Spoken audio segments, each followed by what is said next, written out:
அன்னைக்கு பேதுரு ஆண்டவர் கூடயே நடந்து வந்தான், ஆண்டவர் கூடயே ஒட்டிக்கிட்டே இருந்தான்.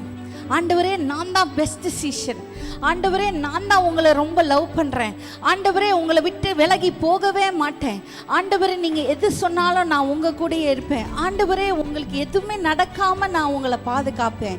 ஆண்டவர் அவனை பார்த்து சொன்னார், கெட் பிஹைண்ட் மீ சைட்டன். ஆனால் ஆண்டவர் பேதுருவை பார்த்து அதை சொன்னா கூட அவனுக்கு பின்பதாக வேலை செய்கிற சாத்தானை பார்த்து தான் ஆண்டவர் பேசினார். ஹல்லேலூயா.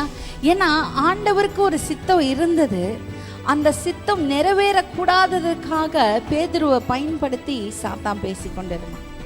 கெத்செமனே தோட்டத்தில் ஆண்டவர் பார்த்து கேட்குறாரு, பேதுருவை கொஞ்ச நேரம் விழித்திருக்க முடியலையா, ஜெபிக்க முடியலையா, எனக்காக கொஞ்ச நேரம் காவல் இருக்க முடியலையா?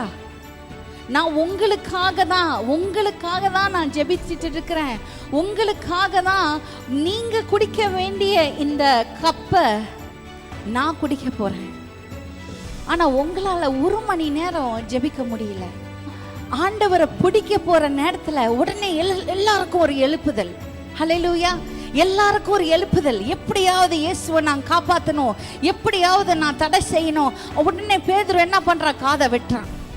மற்றவனை வெட்டுறதுக்கு நம்ம ரொம்ப சீக்கிரமா கத்திய தூக்கும், மற்றவனை வெட்டுறதுக்கு மற்றவனை தாக்குறதுக்கு ரொம்ப சீக்கிரமா நம்ம வாயில இந்த வார்த்தைகள் வரும்.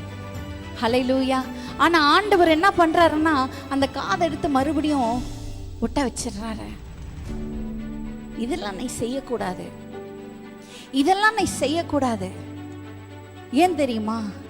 ஆண்டவர் எதிர்பார்க்கறது, நீ எனக்காக நீ மற்றவன் காதை வெட்டுறதுக்கு உனக்கு ரொம்ப சுலபமா இருக்கும், ஆனா உன் காதை நீ வெட்டிப்பியா, உன் கையை நீ வெட்டிப்பியா?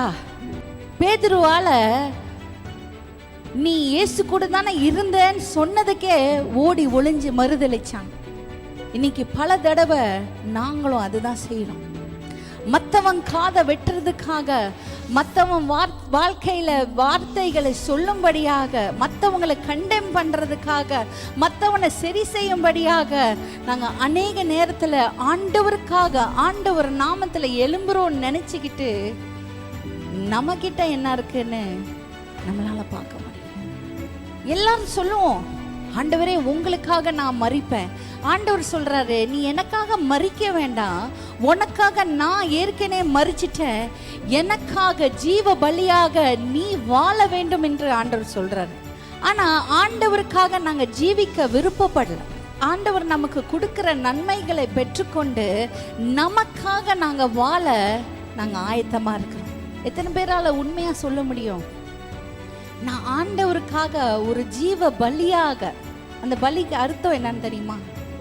You have to sacrifice. You have to give up all your desires. You have to give up your selfishness. You have to give up உனக்குள்ளாக இருக்க அந்த சுயத்தை நீ இழக்க வேண்டும்.